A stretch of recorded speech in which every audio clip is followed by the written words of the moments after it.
بسم الله الرحمن الرحيم.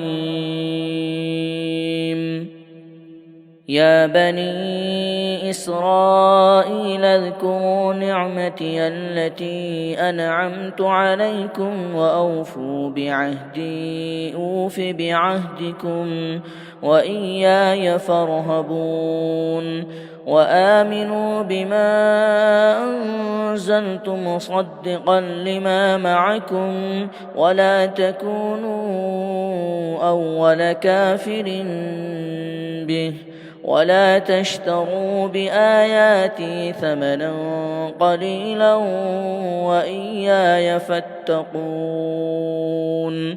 ولا تلبسوا الحق بالباطل وتكتموا الحق وأنتم تعلمون.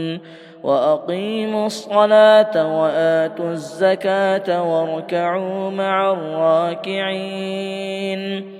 أتأمرون الناس بالبر وتنسون أنفسكم وأنتم تتلون الكتاب أفلا تعقلون.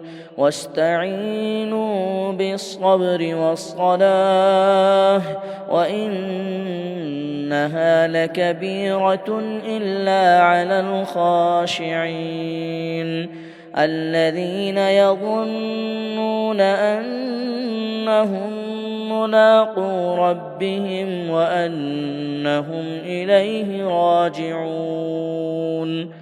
يا بني إسرائيل اذكروا نعمتي التي أنعمت عليكم وأني فضلتكم على العالمين.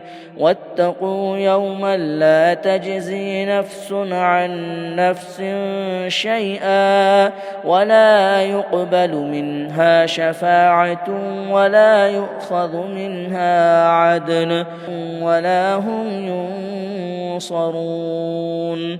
وإذ نجيناكم من آل فرعون يسومونكم سوء العذاب يذبحون أبناءكم ويستحيون نساءكم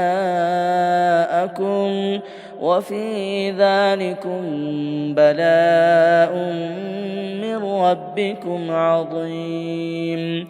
وإذ فرقنا بكم البحر فأنجيناكم وأغرقنا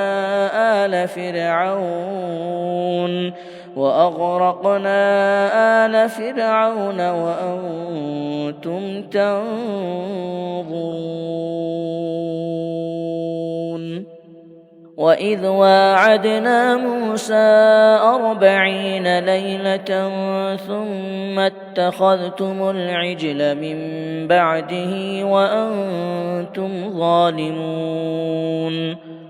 ثم عفونا عنكم من بعد ذلك لعلكم تشكرون. وإذ آتينا موسى الكتاب والفرقان لعلكم تهتدون. وإذ قال موسى لقومه يا قوم إنكم ظلمتم أنفسكم باتخاذكم العجل فتوبوا إلى بارئكم فاقتلوا أنفسكم ذلكم خير لكم عند بارئكم فتاب عليكم إنه هو التواب الرحيم. وإذ قلتم يا موسى لن نؤمن لك حتى نرى الله جهرة فأخذتكم الصاعقة وأنتم تنظرون.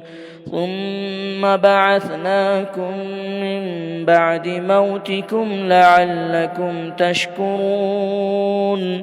وظللنا عليكم الغمام وأنزلنا عليكم المن والسلوى كلوا من طيبات ما رزقناكم وما ظلمونا ولكن كانوا أنفسهم يظلمون